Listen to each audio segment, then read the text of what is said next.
The feeling of isolation is something I'm sure everyone can relate to in one way or another. With me, I always felt it sometimes while watching television.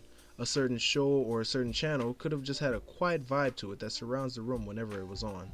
I swear this will make sense later on. A channel that's a huge victim of this feeling is Boomerang. Way back when, and I mean way back in the early 2000s when they only played Hanna-Barbera cartoons, they had commercials that were just bumpers advertising themselves, almost as if they were talking to themselves.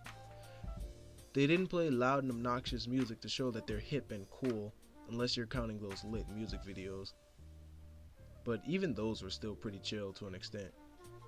When Boomerang started showing reruns of Cartoon Network originals, you can most certainly feel the difference of the same show being shown on Boomerang and it being shown on Cartoon Network.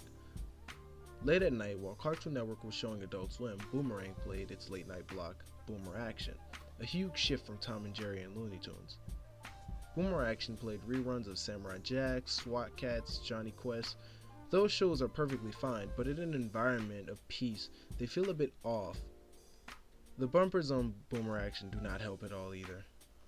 As a kid, I used to have monophobia, which is the fear of being alone, so I felt this very often. There were some days where I would just assume I was okay to watch cartoons, but instead, I would automatically be creeped out if I was in a room by myself watching whatever show was on Boomerang. It wasn't a terrifying fear, it was just an uneasy feeling I always got.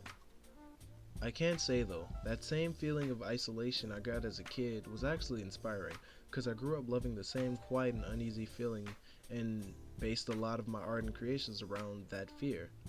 Whether or not that says something about the huge difference between a child's rendition of fear and a grown-ass man's rendition of fear is up for debate.